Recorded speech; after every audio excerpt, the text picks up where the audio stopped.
Александр Лунгин, я из России, из Москвы. Это мой дебютный фильм, называется «Большая поэзия». И хотя я уже совсем не молодой, тем не менее он первый.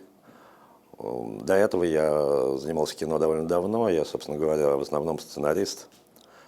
И вот, наконец, решил попробовать.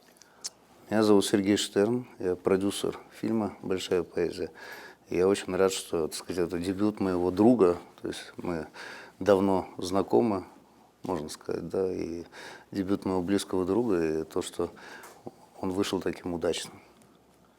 Да, но смотрите, фильм наш рассказывает о молодых парнях, которые живут на окраине большого города и работают инкассаторами. А кроме того, что они работают инкассаторами, еще они ходят в поэтический кружок. Такая страсть к прекрасному не доводит их до добра. Ну что, расскажи про войну. Я думал, мы о поэзии будем говорить. Писать надо о том, что знаешь. О смерти? Но если знаешь о смерти, пиши о смерти. Это всех волнует. Поэзия погубила людей больше, чем любая война. Ты стихи-то любишь вообще? Нет, я рэп люблю.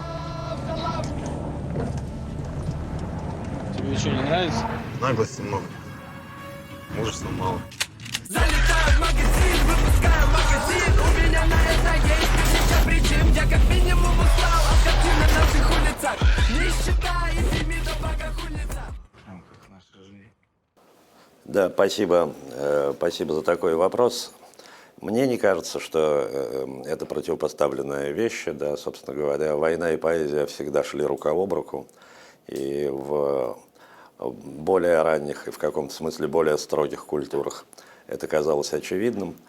И мне кажется, что до сих пор связь эта существует, и война может превратить человека в поэта, а вот обратно я не уверен. Хотя многие надеются, что поэзия может сделать из человека воина, но боюсь, что это не так.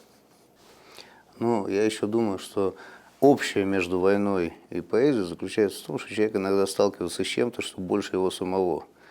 И то, как он на это реагирует, так сказать, и в случае с поэзией, в случае с войной, может, как ни странно, иметь некоторые параллели, некоторые общие места. Да? И вот то, что может быть интересно зрителям, скажем так, с Востока, но может быть более понятно, да, чем европейским, что это в том числе фильм о том, что человек принимает свою судьбу, даже если, в общем-то, она не имеет счастливого конца.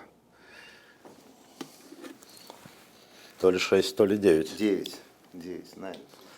Если у меня лирический герой в фильме, нет. На самом деле нет. Наверное, ближе всего я к персонажу Кичаева, того человека, который ведет поэтический кружок. Но, в общем, я списывал его не с себя, а с одного из моих друзей. Ну, мы очень рады и благодарны возможности, которые у нас есть показать фильм в Пусане. Вот. И, как я уже сказал, мне кажется, что, может быть, зрители, которые будут смотреть, поймут что-то такое, чего не поймут европейцы.